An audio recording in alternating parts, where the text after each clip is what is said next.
Hello guys, Meena's કિચનમાં તમારું સ્વાગત છે। આજે બજારમાં મળે તેવો કચ્છી દાબેલીનો મસાલો ઘરે જ બનાવવાના છીએ, તો ચાલો આપણે બનાવીએ। મસાલો બનાવવા માટે આપણે સૂકા ધાણા, જીરું, લીલી વરિયાળી, કાળા મરી, તજના ટુકડા, એક એલચી, લવિંગ, ચક્રફૂલ, તમાલપત્ર, સફેદ તલ, કોપરાનું છીણ, કાશ્મીરી લાલ મરચું, હળદર પાવડર, આમચૂર પાવડર, સંચર પાવડર, મીઠું અને ખાંડ લેવી।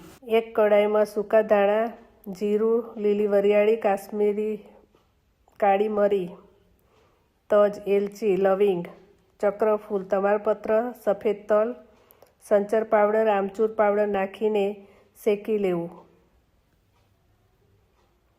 થોડું શેકાઈ જાય એટલે તેમાં કોપરાનું છીણ પણ નાખી લેવું અને હલાવી લેવું। આ બધું શેકાઈ જાય એટલે એ મિક્સર જારમાં લઈ લેવું અને પછી તેની ઉપર કાશ્મીરી લાલ મરચું, હળદર, મીઠું અને ખાંડ ઉમેરી લેવા। પછી મિક્સરની મદદથી તેને પીસી લેવું અને પછી તેને એક બાઉલમાં કાઢી લેવું। તેમાં તેલ નાખી મિક્સ કરી લેવું। આપણો કચ્છી દાબેલીનો મસાલો તૈયાર છે। તમે પણ આ રીતે ઘરે બનાવી શકો છો। ટેસ્ટ પણ સારો લાગે છે। આ મસાલાને તમે ફ્રીજમાં 2-3 મહિના સુધી સ્ટોર કરી શકો છો। જો તમને આ વિડીયો ગમ્યો હોય તો વિડીયોને લાઈક કરો, શેર કરો અને ચેનલને સબસ્ક્રાઈબ કરો। Thank you.